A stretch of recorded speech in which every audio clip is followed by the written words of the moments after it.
Hello everybody, it's Kara from Wild Book Garden, and today I'm here with my February wrap-up.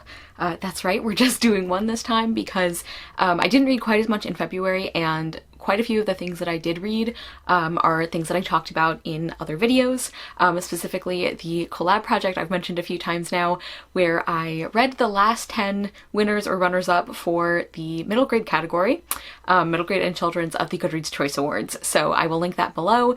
It's structured like a vlog, like a reading vlog, but it really is just like a wrap-up. I just like talk about all the books as I read them and give some thoughts at the beginning and end on like the awards and the winners and all of that.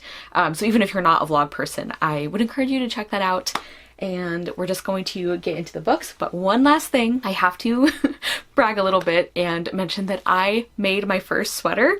You guys might know that I am a knitter. I've been knitting for quite a few years now, and I had never made a sweater before. I was always too intimidated, and I finally have made my first one, and I am extremely proud of it. So I might be a little insufferable about it for a while, but I really love it. It's really warm and cozy. I love the colors. I do still need to block it, which will probably help fix the shape just a little bit, but I'm very proud of myself. And as always, content warnings will be listed in the description box, as well as links to all the people and videos that I mention. And it was an interesting month. Highs and lows for sure. The first book I finished was Orlando by Virginia Woolf. This was one of our Pasta Classics books. I will link that live show down below. Julia led the discussion on this one, and Taylor and I, of course, were also there to discuss it. And this is the epitome of a book I have mixed feelings about because, well, yeah, there's some things I loved and some things I hated, and I'm just very conflicted. I do think that because I had absolutely rock bottom expectations, there were a lot of elements I was pleasantly surprised by. Because even though I have read some nonfiction from Virginia Woolf before, just like a couple of essays or excerpts from essays, I knew I liked her writing there, but I was really nervous about how I would like her writing in fiction, because I had heard it is like incredibly dense and confusing, run-on sentences, just like things that sound exhausting to read. And then when I got to this, I was like, oh, because it is a little bit dense, but it's like dense in the way that like 18th or 19th century classics are. And I'm like, I can handle that. I thought this was like postmodernism confusing or something. So I actually really loved the writing in a lot of ways. I thought some of the descriptions were fantastic. I thought there was so much more humor than I was expecting. And I just think that like the way she writes is really interesting, and I really liked it. I also realized I didn't tell you anything about what this is about. So we're following our main character, Orlando, who at the beginning of the book is a young man living in Elizabethan England, which I also didn't know before picking this book up. And just kind of his life, what he gets up to. He wants to be like this great poet, this great writer, and we follow some of his like romantic entanglements. And then suddenly, several years later, Orlando wakes up one day and is a woman. So I'm going to be using she, her pronouns, and the book, it's really interesting. The book uses male pronouns in the first chunk, and then once Orlando is a woman, just like switches over completely, and Orlando never expresses any like problem with that, which I just thought was super interesting. So anyway, I'm going to use she, her pronouns for this review because that is what, like, Orlando is a woman for the majority of this book, but it's just like really interesting. And yeah, this book is well known for being one of the first big novels that has a trans main character, specifically in the English language at least. And I definitely see why it has such an important place in literature and in queer history. And actually, even though there's obviously quite a lot of things that we wouldn't talk about or discuss the same way today as regards to gender, I think in a lot of ways it actually was surprisingly modern in the way it talked about some of these ideas. So I really liked that, and I thought Orlando was a really interesting main character. When Orlando was a man, he was kind of obnoxious, but he was still interesting. And then once Orlando is a woman, like, and living as a woman, I found her a lot more sympathetic, and I think that provides some really fascinating opportunities for commentary on gender roles and feminism. So I mentioned a lot of the things I enjoyed already, things about like the writing, the humor, the feminist commentary, the surprisingly like modern ideas on gender in some ways. And I also found like the timeline and the historical aspects really interesting. I am shocked at how well the combination of time periods worked, because we follow Orlando for like several hundred years, because also Orlando is, I guess, immortal, which is another thing that like nobody seems bothered about, which I just think is funny and really interesting. I was just really impressed at like the combination of those time periods and how well they worked for me. Like it didn't actually feel confusing or disjointed, but there were some big problems I had with this book. One of the biggest ones was the racism. Like there is this one section that Orlando spends in the Middle East that is just unbearably uncomfortable to read, and it really didn't have any plot relevance. Like I feel like we could have taken that part out and the book would have been better for it. So that was one thing, but then also a lot of like racism in like anti-blackness, and like the N-word is used a couple of times out of nowhere, and it was weird because you couldn't like predict where it was going to happen and kind of prepare yourself. It would just like pop up randomly, like the racism. And we were discussing in our live show that like this is kind of an example of like, if you're going to do it like that, just like don't write about non-white people. Like this is kind of our reaction when we read Three Musketeers. It was like, just don't write about women. Like that would be better than doing it like this. So that was like a huge negative, obviously, that really just affected my experience with the book. And then also the last like chunk of the book really lost me. Like I said, I was enjoying the writing and the story, and there were so many interesting things to say in the first chunk, and then the last part just got like, it just went off the rails for me. Like it just went really, really vague, and like the ideas weren't as interesting, and it started becoming just like, it just turned into a series of like confusing monologues almost from the narrator. And like I don't think the themes were done as well. I thought the writing wasn't as good. Like all character and story elements basically ground to a halt, and except for things that were happening but were incredibly confusing. Like yeah, just the last part really dragged it down for me. So I'm just like very mixed about this book. I've been talking about it way too long. I kind of settled at like a 3.75 stars for Orlando. I don't know. Like I'm really glad I read it, and there are things that I really love about it. Check out our live show for more thoughts on all of that. So some of it is really good and I think worth reading, but like, man, there were some big issues too. So very conflicted. Next, I finished Through the Mirrored Door by Sarah Baker. This is a novel following our main character named Angela, who is a young girl. She's an orphan, and she's been living in various like orphanages and foster homes for most of her life at this point. And she's at the most recent one where it looks like they're not going to be able to keep her anymore because she's kind of like acting out and just not behaving the way that they want her to. And she kind of gets like one last chance to sort of impress her aunt and uncle, one of her aunts and uncles. And the headmistress tells her that like this is her chance. If she can like, you know, win them over and be charming and everything, then they'll adopt her, and this will be like she'll finally get a home.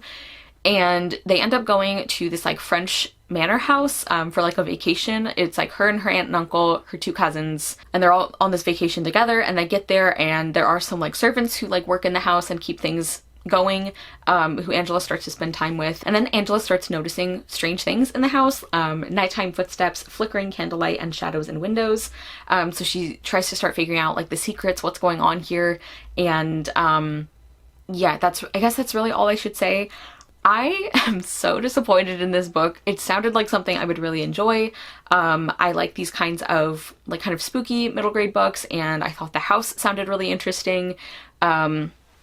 And there are elements of this book that I have really enjoyed in other stories, but I was so underwhelmed by this, and then by the end I was infuriated. I think I said on Goodreads that not since The Secret Life of Violet Grant has a mediocre book ruined itself so dramatically with an awful ending or something like that, because like I said, I was really disappointed with this book. It was giving me nothing. And then the end of the book was so much worse. And I'm gonna try to talk about it without spoilers when I get there, but like, I'm so pissed off.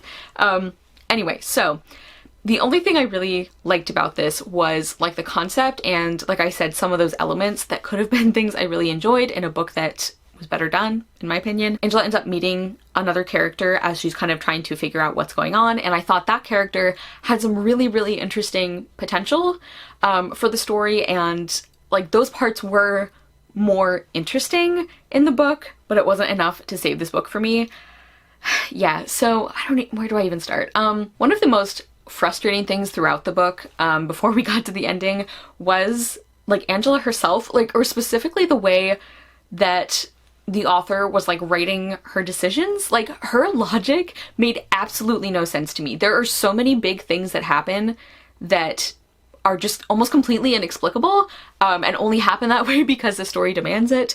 And it's like, yes, this is a middle grade book, but like kids still have reasons for doing things, even if they're reasons that adults would not find like believable or convincing. Do you know what I mean? Like, I'm not saying that she like underestimates kids or anything. I'm just saying that like I understand that obviously the decision-making process of like a 12-year-old is going to be different than an adult. So I understand that. I just like within the book, the logic made no sense. Like just as a couple of examples, Angela ends up discovering something that it should be impossible, and she is understandably like shocked and like wants to tell somebody about it, wants to like know what to do.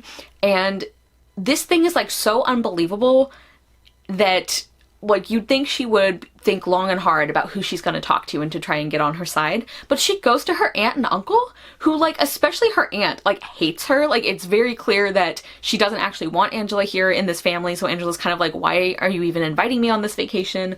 So like just the fact that Angela like goes to her immediately and explains these wild things that she's discovered and then seems to be surprised when her aunt like doesn't believe her. It's so dumb. And I'm not saying that like that excuses her aunt's behavior, because her aunt is awful, but I just mean that like many things happened like that in this book where they made no sense for the characters in the story, and they were just happening that way because we needed the plot to happen. Another example that I just thought was ridiculous was Angela at one point has to look for some medicine to try and help somebody.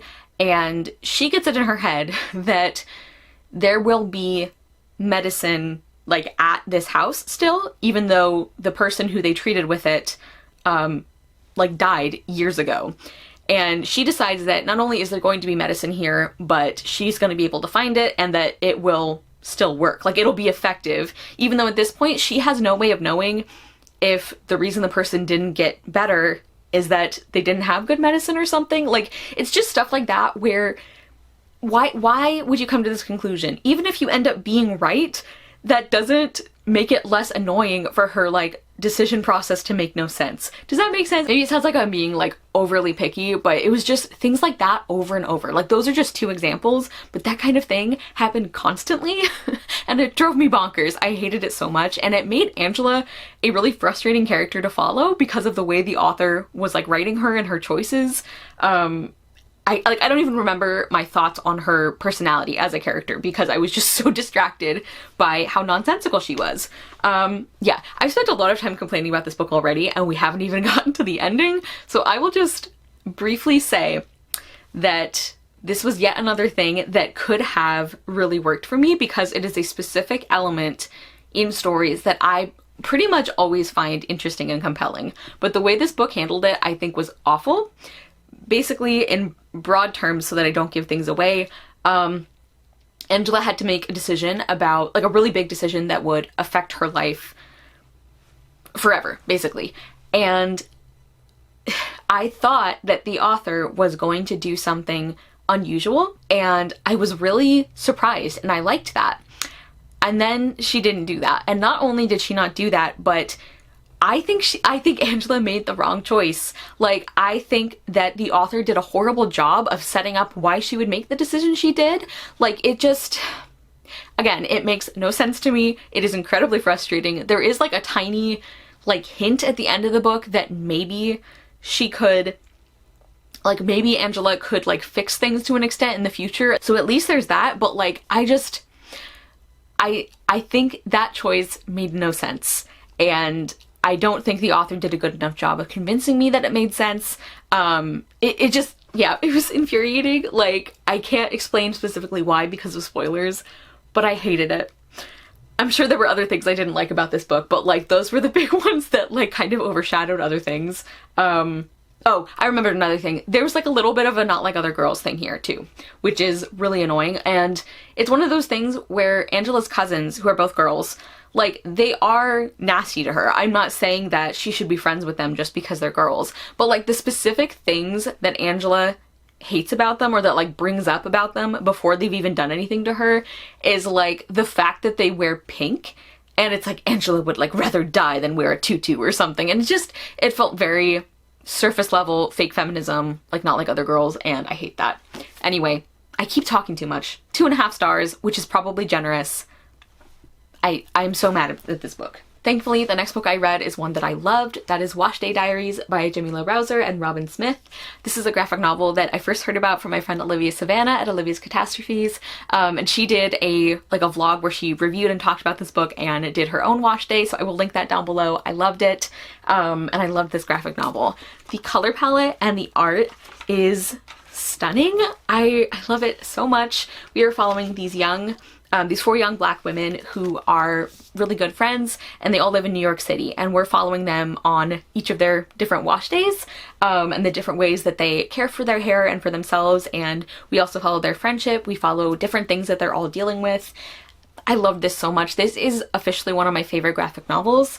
As I said, I loved the art. I really am so impressed at the way this felt like a cohesive story, even though it is like also vignettes in a way. Like, we are following these four girls and kind of their different days, different paths, but it all still felt like a full and complete story. I loved the friendship between them. I loved the dialogue. It felt so funny and natural, and like this is actually how people talk to their friends, like young people talk to their friends. I thought this graphic novel did such a wonderful job of handling some serious issues very gently and very thoughtfully, even in a very short page count.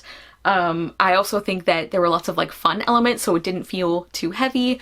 As Olivia Savannah mentioned in her review, it's like, yes, these are all for black women, but they still have different ideas and different perspectives about issues. Like, black people are not a monolith, and I think this book really shows that very well. I also love some of the storytelling techniques that the author and illustrator use, and I just think it's so fun to see things like that that add to the story that you can only do because this is a graphic novel. I just thought that was so fun. And then also, this is just like a really minor thing, but it is something that I noticed and that I really appreciated. Because we are following these girls on their wash days, there are a couple of scenes where we see them in the shower, you know, like washing their hair or treating their hair, taking care of it. And it did not at all feel voyeuristic. And that just stands in so much contrast to other graphic novels I've read. I think Lore Olympus did that, and the like old version, like the really bad version of the first Artemis Fowl graphic novel, had like a shower scene with Holly for no reason. And those are things where, like, even if you don't see anything specifically, sometimes they can be drawn in a way that just feels very, as I said, very voyeuristic and very objectifying, and these didn't. And yeah, I don't know how to explain it, but they felt so much more like respectful. I loved this so much. I gave Wash Day Diaries 5 stars. Next, I finished Eden's Everdark by Karen Strong. This has an absolutely gorgeous cover, and I also really love that there are stars under the dust jacket. So we're following our main character Eden, who is really struggling with the loss of her mother. Her and her father are still having a really hard time, and for the first time now, they're going to the island where Eden's mother grew up, and Eden gets to meet her extended family for the first time, and it's really wonderful. Like, she's obviously still struggling and grieving, but she feels really at home with these people, like her family members, and she starts learning more about her mother and about her mother's family and her own family. And she also finds a sketchbook of her mother's that has some really creepy and strange illustrations. Eden starts wondering what these are and like where her mother got these. And then one day Eden ends up kind of getting pulled into or trapped in like another version of the island. It's sort of like a parallel version of the island, and there is a witch there who wants to keep Eden there forever as her eternal daughter. And we follow Eden trying to escape, trying to get back to her family on the island. And this is a book that deals, of course, with grief. It also deals with generational trauma and history and trying to heal or trying to let things go. This is also like as you can probably guess from the premise and the cover, this has some creepiness to it. I think those parts were done really well. There are a couple of things in particular that like really stand out as very effective, like atmosphere and like creepy things that connected to the story and the characters. And I really enjoyed this. I thought the way that it handled grief and all of those connected topics was so thoughtful, so well done. And I mentioned that this book also deals with like trauma and generational trauma, and I think the way that it connects those with more personal grief was fantastic. I really liked Eden as a main character. I really felt for her, and I really felt the love that her and her mom like have for each other and had for each other. Like I just thought that was really beautiful, and it felt like such a present part of the book, even though her mother has obviously passed away. I also loved Eden's family, like her extended family, so much. I actually wish we had gotten even more time with them in the book, but that was one of my favorite parts, is when Eden is meeting them and she just feels so like warm and welcome. I just loved that. I thought the atmosphere of this book was very good. I enjoyed the writing. I thought some of the supporting characters were really interesting, and there were things about them, there were things that surprised me in a way that I think was still made sense for the story. And then I also thought the end of this book was very, very effective, really beautiful in a lot of ways, very moving. Yeah, I thought the ending was really, really excellent. And again, that is something that there were parts of it that really did surprise me. The one thing that I didn't love so much with this book is, as I think I saw another reviewer point this out as well, but due to the structure and the setting of the story, there are parts that feel very repetitive, because Eden is trapped in one place and she's like trying to escape and she's getting caught, and she's trying to escape and she's getting caught. So that kind of thing. I think that could have been done. I think we could have had like a shorter time frame for that part, or maybe handled some things about it differently so that that didn't feel so repetitive. But overall, I really loved this, and I gave Eden's Everdark 4.5 stars. Next, I finished The Emerald Circus by Jane Yolen with an introduction by Holly Black. This is a short story collection that is retellings of different fairy tales and different stories, like classic stories and fairy tales, and I really enjoyed this. I have read a couple of things by Jane Yolen over the years. She's written a huge number of books, but this is the first thing I've read from her, I think, recently, and I really, really liked this. I'm not going to talk about every story, but there are some specific ones I want to talk about. There were a couple that I really didn't like, a few that I loved, but in general, I did really enjoy the stories in this book, and I also really loved Jane Yolen's writing style. Like, it's very clear and very like smooth and like clean feeling, you know, while still having the perfect amount of description for like characters and like settings and everything. I also think her ideas are incredibly creative, and I also really like that at the back of the book there are notes, just really short notes for each story that kind of talk about her ideas for it or why she wrote it, and then also some poetry that she wrote that kind of loosely connects to it, and I really, really loved those poems especially, so I definitely want to try maybe some poetry by Jane Yolen. But as for my thoughts on specific stories, my favorite I think was definitely Lost Girls. That's one where our main character is a girl named Darla, and she ends up in Neverland, known as one of like the Wendy's, basically the girls that they brought there over the years, and she basically unionizes them, and I loved it so much. Like, she gets all the girls to like go on strike because of how the boys treat them. I loved it so much. I also really liked Tough Alice, and that there's like several Alice in Wonderland stories in this one, and I think that was my favorite.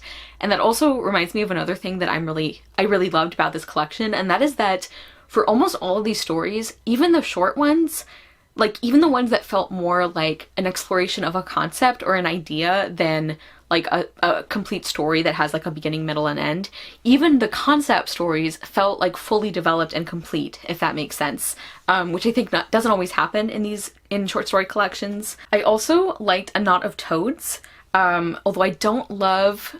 This is like an issue that I had with a couple of the stories. Like, A Knot of Toads is one of the examples of this, where this one and one other story, I didn't really like how Jane Yolen's twist on this story or this fairy tale was like, surprise, the people they burned as witches were actually witches and they were bad.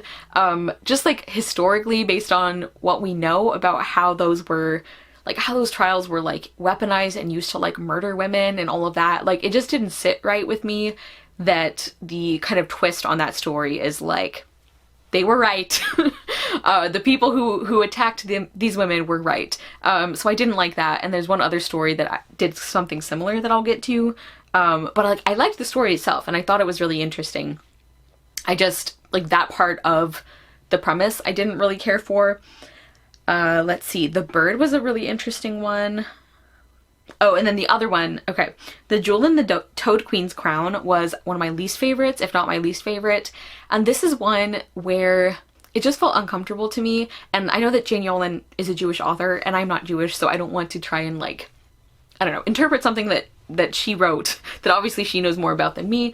But that is a story that deals with, I think, Queen Victoria and her like one of her Jewish advisors, and that was another story that sort of like the surprise, or one of the surprises of the story, actually plays into like really harmful like stereotypes and ideas, because it's basically, and this is not really a spoiler because you find this out pretty soon in the story, but like one of the anti-Semitic ideas is that like Jewish people are like controlling politics and are like at this time period that they were like using like Jewish mysticism to like, you know, control people. And this story has that be actually true.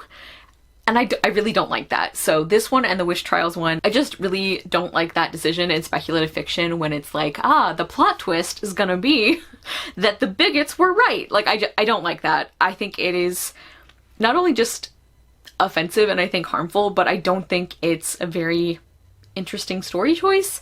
So as I said, I'm not Jewish, so I don't have like firsthand knowledge about that, but that was just like a weird story. I don't know why that one was written that way, and that was also the only story that to me did feel really underdeveloped as a concept. The Gift of the Magicians I also really hated, but this is an example of like, I really love Jane Yolen's writing even when I don't enjoy the story, because I really hated the ending of that one.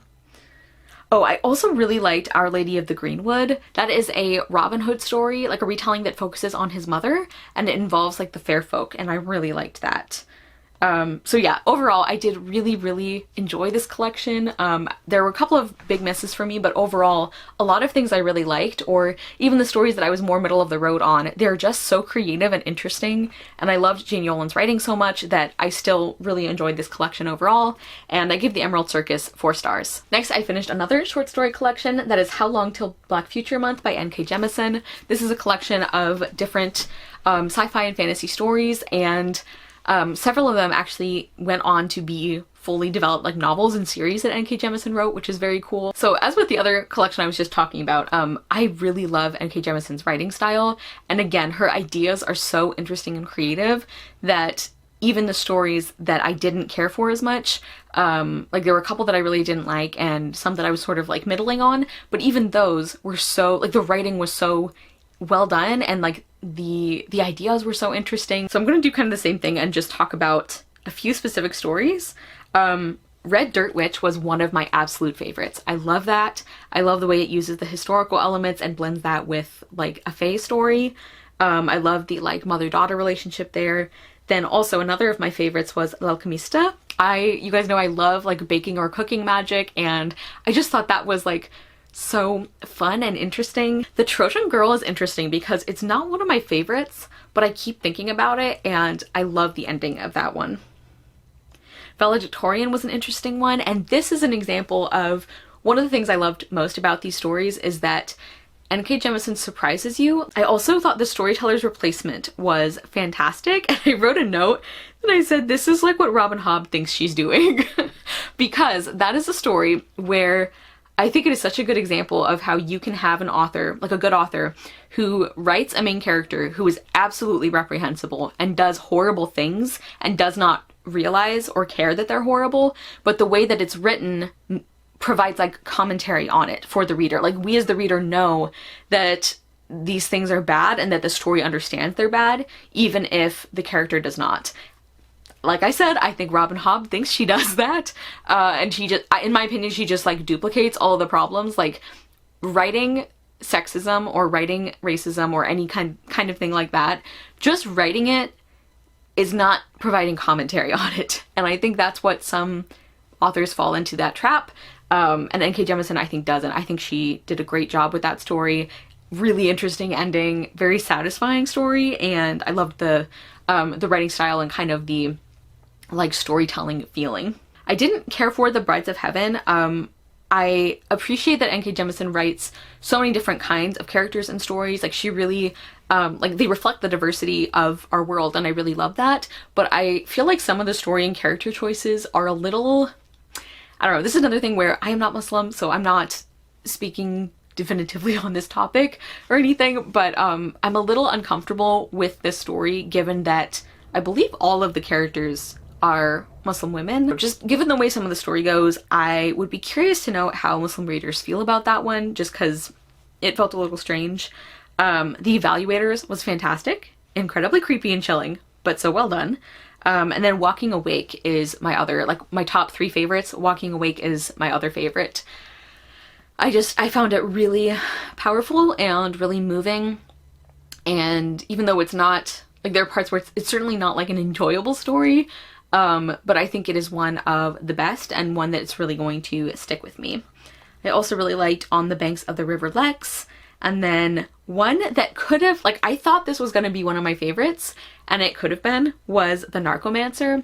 But it used one of my absolute least favorite tropes, which is, I think that's a spoiler, so I can't really say anything, but it's something that I find really irritating in stories, and I'm tired of seeing it.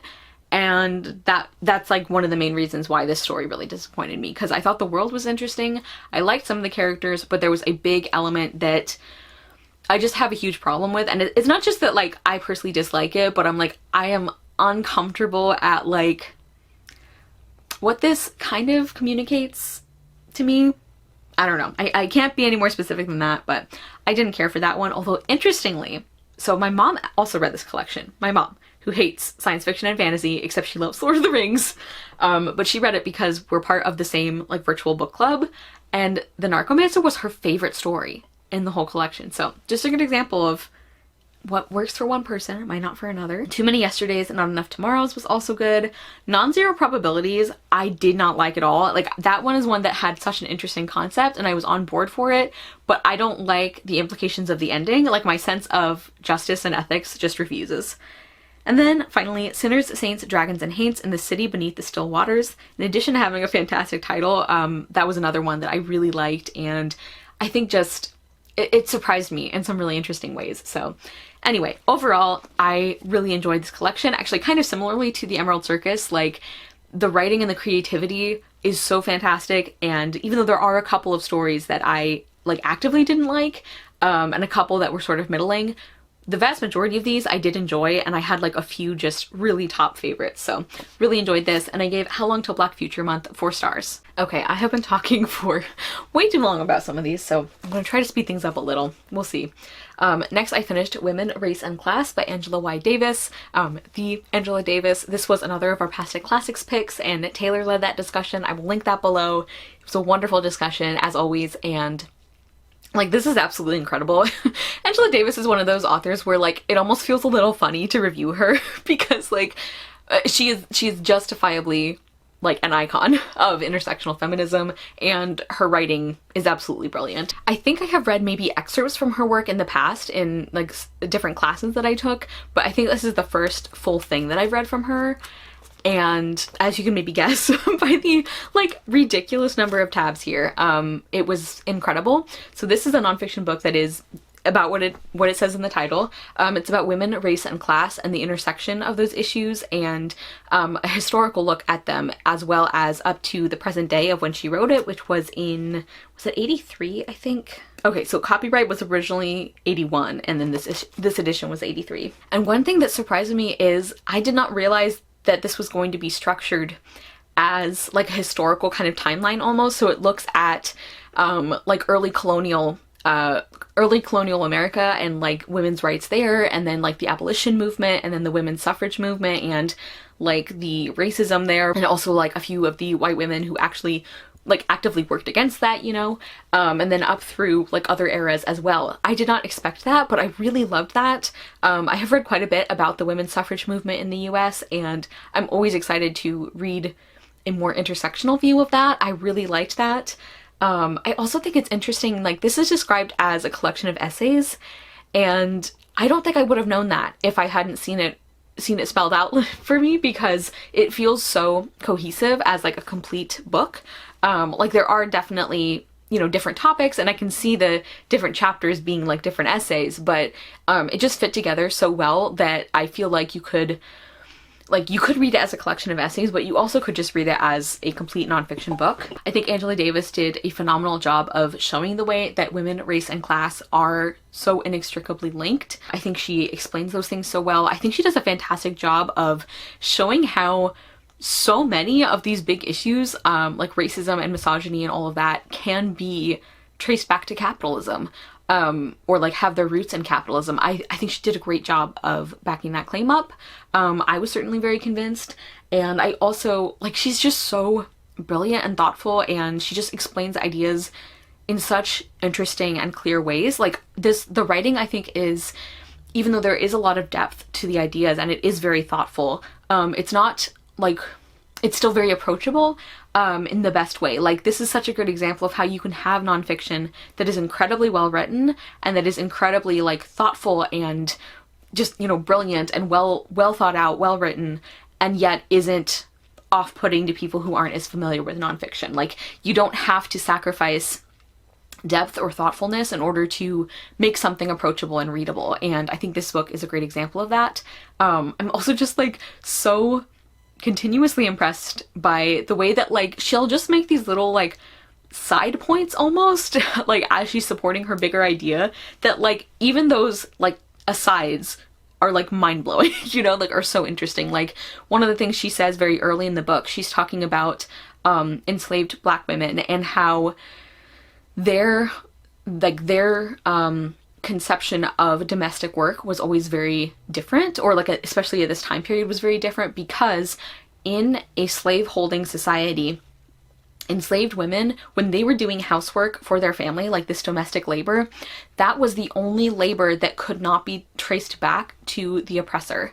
Like, this was the only labor that they could do for their family and for themselves. And so that was something that was very different from the way that like white womanhood was conceptualized, and like how that connected to like misogyny. It's so smart. She's so brilliant. I also was like very surprised by like the number of kind of good examples that like existed and that she talks about, because I knew about a few of the of like the white women in the suffrage movement, for example, who actually did stand up for Black women, you know, their Black friends and sisters who were fighting beside them, but who they did not, you know, fight for in return, or a lot of white women didn't. So there were a lot that I didn't know about. Like one, Prudence Crandall, I think was her name. She was a school teacher in like early 1800s, I think, in New England, and the town got really angry at her because she admitted a Black pupil to her school, a young Black girl, and the town was like really mad. They're like, you can't teach her, we're gonna take our kids out of your school, like if you allow her to stay, we don't want our kids mixing with her. And Prudence Crandall was like, okay, I'll open a school for Black girls then, and she did. Like, so just stuff like that like I didn't know about, and I just found that so interesting. And I also think that's a really important thing to know about like the people who got things right, because I think that's a counter argument for people who try to excuse things as like, well, the times were different, you know.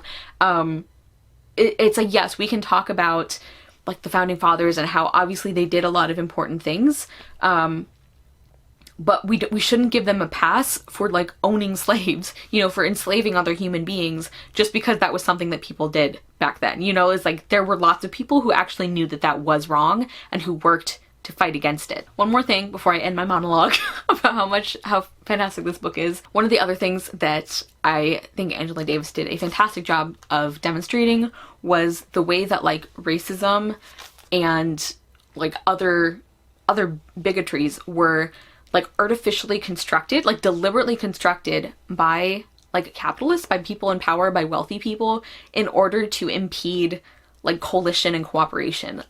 Like the way that racism was set up to like stop poor white people from working together with people of color. I think she did a great job showing that. Yeah, I think this is a classic for a reason. I thought this was fantastic. I obviously gave Women, Race, and Class 5 stars. If you haven't yet read this one, I would highly, highly recommend it. Next, I read another nonfiction that I loved, and that is Agrupina, the Most Extraordinary Woman in the Roman World, or of the Roman World, by Emma Southon. This was a present from my lovely friend Mary Margaret from Emma's Musings, so thank you so much. And Emma Southon is like officially one of my favorite like nonfiction writers. I loved this. I read A Fatal Thing Happened on the Way to the Forum at the end of last year, and I loved it. I loved this one as well. I love the way that she writes. I think that she uses humor in a way that I like. I think it's appropriate, and I've mentioned before that one thing I really appreciate about her books is that even though she is very like flippant and she makes jokes, and I could see that putting some people off, for me, I think it works because she knows when to pull back on that. Like when she's talking about certain topics or certain things, she doesn't make jokes like that, and I really appreciate that. I think that's something that other nonfiction writers could take note from. But yeah, I loved this. This is about Agrupina the Younger and the things that she accomplished in the Roman world. I mean, she's known as the sister of Caligula, the wife of Claudius, and the mother of Nero. And I think this book does a phenomenal job of showing, like, talking about those connections and how they influenced her life, but also like writing about her in her own right. And like Emma Southon, like, she's very upfront about the fact that like our sources that we have for her are only for the times where she interacted with an important man. Like, that's just the way that history was written, and in a lot of ways is written. Was like, that's when she was written about, is when she was doing something that was connected to one of the important men in her life. And I'm just so impressed. I feel like I'm using that word a lot in this video. I'm sorry to overuse that. But I'm so impressed at the way that Emma Southon can write about Agripina in a way that is like her own, you know, like it is treating her as her own person, while also acknowledging that like our sources are affected by misogyny, by sexism, and like talking about that and criticizing that, while also not letting that overshadow the other parts of this book, and like without letting it overshadow Agripina as her own person. I also think the author does a great job of providing context for things, like kind of giving you a, you know, a crash course in some of the ancient Roman society things that you might need to know to understand why things that she talks about have the impact that they did. I thought she did a fantastic job of keeping this obviously very research-based and like, you know, history-based and everything, while still also enabling Agripina to feel like a real person, because she was. Everybody is, and that's something that we can sometimes forget about in especially really, really old history, and I think the way Emma Southon handled that was brilliant.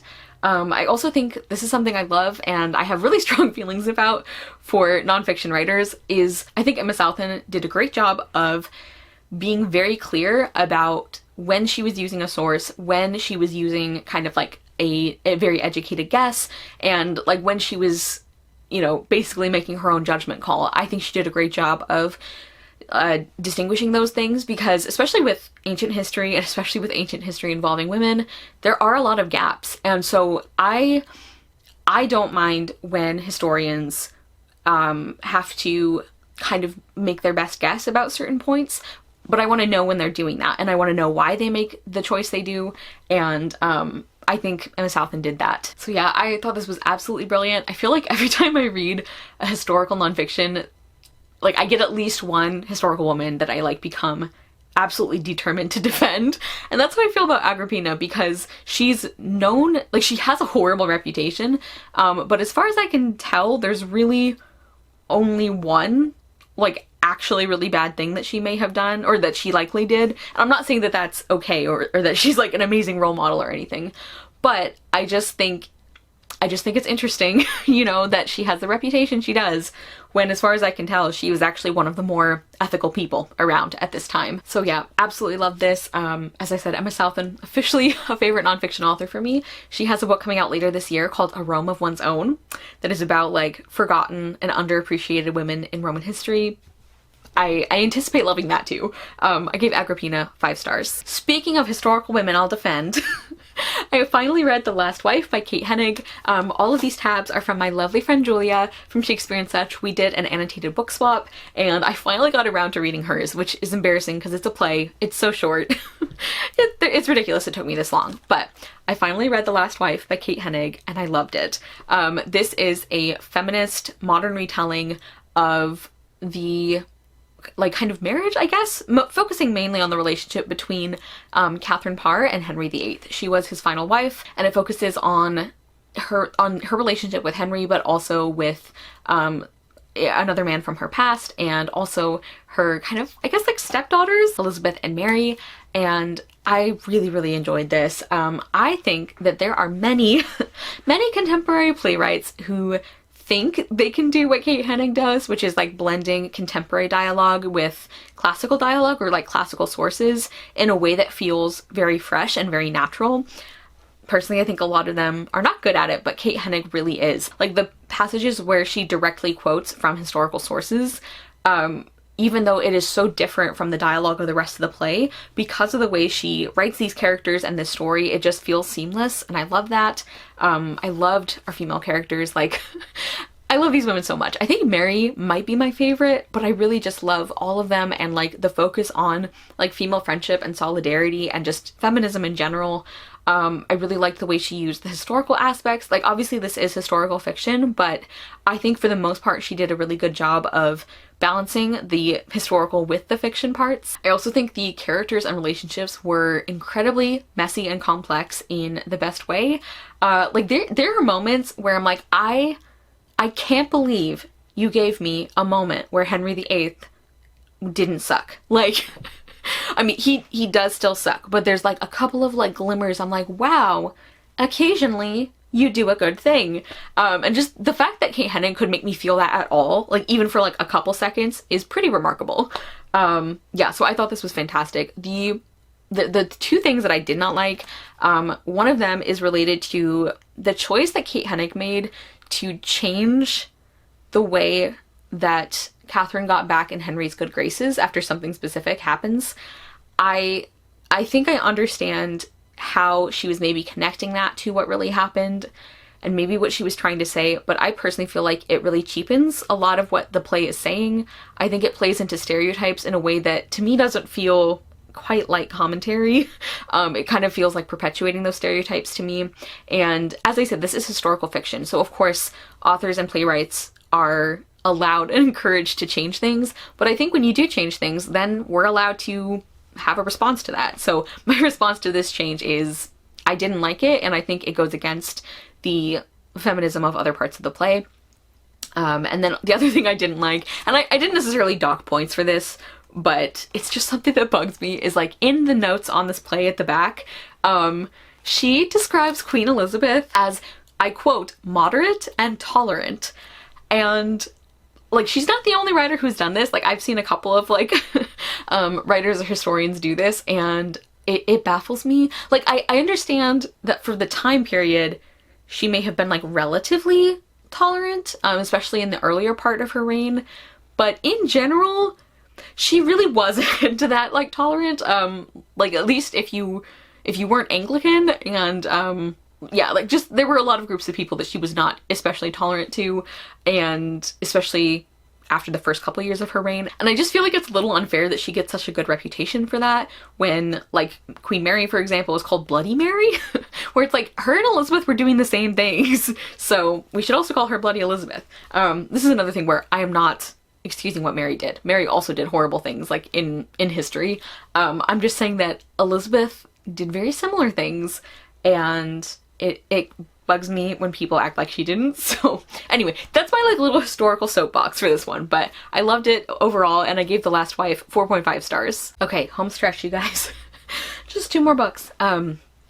Next I finished The Wonder Engine by T. Kingfisher. This is the second book in the Clocktar War duology, which really is more like one big book that's split into 2, because the first book is really almost entirely set up, and we are following a ragtag group of adventurers, sort of, like reluctant adventurers, who are all basically recruited from prison to go on basically a mission that everyone expects them to die from, but if they do miraculously manage to survive, then they're going to be able to go free, and they have no choice but to attempt this because they are cursed with a tattoo that is going to kill them if they don't succeed. So they are very highly motivated, and in this second book they have finally gotten to Aniket City, which is the place that they're going to try and like complete their mission, basically, which is figuring out what these giant like clockwork soldier type things are, like why, like where they came from, why they exist, and how to deactivate them, essentially, because they are terrorizing other cities, including the one that they came from. I'm not going to get too much into like the details for all of the different characters we're following, although primarily our main characters are Slate and Caliban. Slate is a forger and Caliban is a disgraced paladin, who his job was to go around and like cleanse people from demons, and one day he messed up, so he really hates himself for this, and he's dealing with that a lot. So that's kind of an example of a couple of the characters we're following, because there are some, yeah, pretty dark things that happen in these books and things that have happened in the past for our characters, and I feel like even though T. Kingfisher's books are so like funny and interesting, I feel like she always does deal with these things in a way that I find really thoughtful and appropriate. Like, I just think the way these books deal with like responsibility and how something can maybe technically be out of your control, but you still feel responsible for it. And I just think that all of that was handled really well. This book also gets very creepy in some parts. I thought that was very effective. I thought the plot was interesting. I really, really loved most of our group of main characters. Basically everybody except Brenner I really loved. I also really love the gnolls, who are these like little magical badger creatures. One of the things that I think is most unique about T. Kingfisher's books, for me at least, is, I've said before, even though I really love animals and I really love books, I don't often love books that like follow animal protagonists or that have like animal sidekicks that are really prominent, but every time T. Kingfisher writes an animal character, I am like completely won over. Like, I love them. I think she is so good at writing them. And actually, like, I'm saying like animal character, but really the gnolls are like, they're not like animals in the way that some of her other characters have been. That is an example of another thing I love about T. Kingfisher, which is that her ideas are so interesting and fun, and I love all of the thought she put into the gnolls and like their society and like their language, their concepts of gender, just like really, really fascinating stuff. And also, like, the characters that they spend time with are really fun and interesting characters. And then also on top of that, I love the way that she works that into being so important in the story. Like, she'll do things that are really fun and interesting, but that also matter for like the plot and the characters, and I really love that. Also, I always talk about how I love her writing and her humor. It's very subjective, but it works for me. There was like a lot more emphasis on the romance in this book than I expected, and I loved it. I just really, really enjoyed these characters together. I cared about them a lot. I wanted to see them work things out. The major issue I had with this book was something at the end and the way that was written. There's like a really big character conflict that comes up where I understand why one character would be angry about this, like, for sure. But what I don't really understand is why they would view this as something that the other character could have fixed or prevented. And I understand that that is like, humans do that all the time, you know, it's like we get angry about things that somebody couldn't stop or that's not their fault. But this particular kind of thing is something that I always find hard to understand in stories, because to me it feels, it seems so clear and obvious that the character in question was making the best choice, kind of the only choice they had, and that even though what they were doing to this other person was awful, the alternative was even worse. I'm being vague because of spoilers, but that was something that like frustrated me. But I did enjoy how the ending ultimately worked out, and I did really enjoy this book, and I gave The Wonder Engine 4 stars. Okay guys, we made it. Finally, the last book I finished in February was The Opposite of Magic by Colleen Cowley. Colleen Cowley wrote the Clandestine Magic trilogy, which I love, and I think this book like officially puts her on my favorite authors list because I really, really enjoyed this one too. We are following our main character, Emily, Dr. Emily Daggett, who is an adjunct professor at a university when she unexpectedly stumbles into the knowledge that magic exists, and specifically that Alexander Hartgrave, who is like basically their like head of the IT department, who like the two of them really don't like each other. To make matters worse, Alexander is the one who like has magic and is sort of like grudgingly telling her about the way magic works and everything. And Emily is thrilled because her specialty is kind of like the history of like folklore and magic and all of that, and she's like always been really excited about that, and so she's thrilled to discover that magic is actually real, but devastated to find out that she actually can't do it. She does end up having some abilities, but as you can probably guess by the title, they are not what she would have wanted. I really, really enjoyed this one. Yeah, I just love the way that Colleen Cowley writes characters and relationships. I really loved Emily and Alexander's relationship, like, and their chemistry was so good. This book does fall a tiny bit into I feel like one of the traps of contemporary hate to love, because this is like a contemporary fantasy, it falls a little bit into the trap of like, wait, that's why you guys don't like each other? Like, that's kind of, it's a little like ridiculous.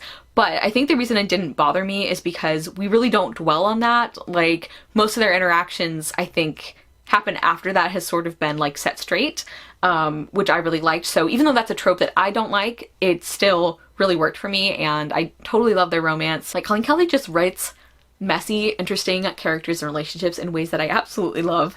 I really liked this kind of contemporary fantasy. Like, it's so like funny and interesting that like the majority of this book like basically happens at this university, which maybe some people like would find that like boring or like wouldn't like that, but I thought it was great. Like, I loved these characters and like their relationship development so much that like I was having a great time just like vibing with them, you know, just hanging out.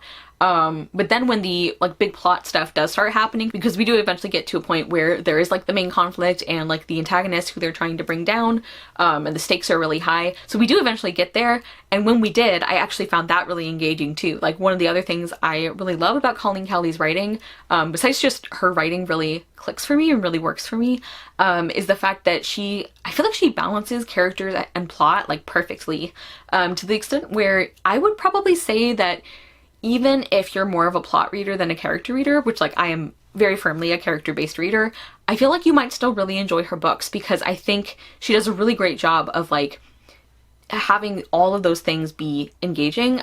With this one, there is a little bit of a slow start, which like if you're not as into the characters as I was, maybe it would feel a little too slow. But in general, I feel like she does a great job balancing all those things.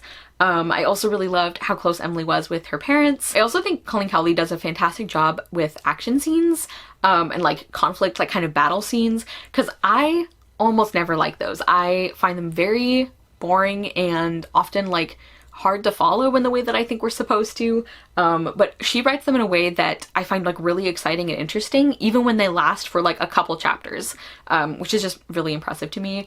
And I also love the way that Emily's like ability and like actions in this book were handled. Because I think it was like a hard job, you know, that the author gave herself of like, okay, so her abilities aren't magic. And that is really disappointing to Emily for like very understandable reasons. But then we see her start to appreciate her abilities while also not making her so powerful that it basically feels like she does have magic, you know?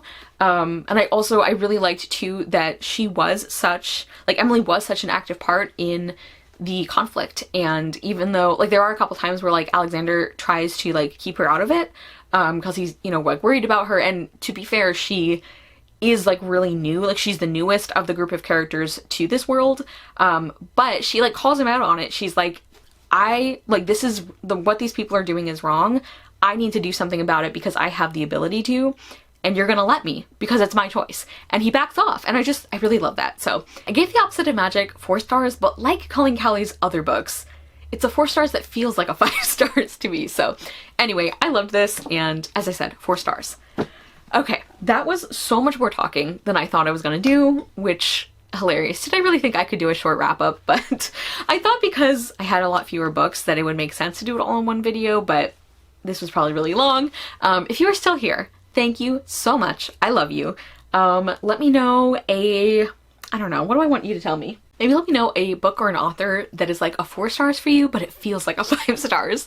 If that is something that like makes sense to you at all, because maybe that's just me. But yeah, thank you guys so much for watching. I will see you soon with another video, and I hope you love the next book you read. Bye!